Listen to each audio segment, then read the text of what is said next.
Hello everyone, this is Jake from Down the Weeble Hole, and today we're going to be doing something a little different. Chapter 990 of One Piece has just been released, and I can say that these past few chapters have just been great. Every week I'm excited to see what happens next. The cover story this week shows Lola and Chiffon throwing a rope into the ocean in order to fish out Pound. Hopefully everything goes okay this time, and Pound reunites with his daughters. I really just want this cover story to be done with, but it just keeps going. I'm hoping the next cover story shows us what happened with Germa. We still don't know if they survived against the Big Mom pirates. Let me know what cover stories you'd like to see in the comments below. The chapter begins with Sasaki, who has been freed thanks to one of Big Mom's attacks. I love how Sasaki was freed. It's just too convenient. I'm excited to see how strong Sasaki is, and I'm expecting to see him join in the fight in a chapter or two. We then finally see what's happening with Kaido atop Onigishima. Jack is withstanding a bunch of Sulong minks, but we can see that he's receiving some damage. I like how the Scabbards and Kaido are just watching as Jack and the minks fight. I think both parties respect that Jack and the minks are holding grudges against each other, and they need to settle it themselves. Kinemon wants to help the minks, but Inuyarashi and Nekomamushi stop him.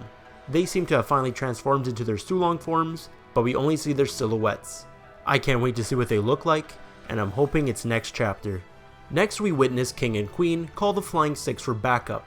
We quickly transition to X-Drake and Hawkins, who is still alive. Last time we saw Hawkins, Law had cut him up into a bunch of pieces. Hawkins is foretelling someone's future, and predicts that there's a 1% chance a certain man will live until tomorrow. At first I thought he was talking about Kaido, because Luffy is a too obvious answer, but after looking at some of the community's comments, I believe Hawkins is talking about Drake here. But before I explain why, we have King communicating with the Flying Six with a Den Mushi, and he mentions that this is the biggest mess up since the beginning of Onigishima, and I have no idea what he's talking about here. Was it something to do with Odin? Or did something even worse happen? Maybe Yamato's mother's death? We still need to get Kaido's backstory, and I'm hoping we get it soon. I'm guessing we'll get it when he starts fighting the Scabbards. We then get a cute interaction with Ulti in page 1. Ulti still wants to go after Yamato, and I think it would be a good idea to have Yamato beat both the siblings in order to display how powerful she really is. But I really want my Ulti versus Nami fight. We switch back to X-Drake and Hawkins, who are now met by Who's Who decides that he wants to pay Queen a visit and asks Drake to accompany him. And I thought for sure that Who's Who was going to kill Queen, but instead Oda tricked me. I'm presuming Hawkins told Queen and Who's Who about Drake letting Law out of prison. Drake mentions in the chapter that Hawkins was forced to join Kaido's crew, so perhaps Drake let some information slip, since he didn't think Hawkins was loyal to Kaido. Who's Who and Queen are now interrogating Drake, and this leads me to believe that Hawkins was predicting Drake's death in order to decide who to side with. While this is all happening, the Strats are fighting against some of the numbers. Zoro finally does something cool and cuts one of the numbers clubs in half.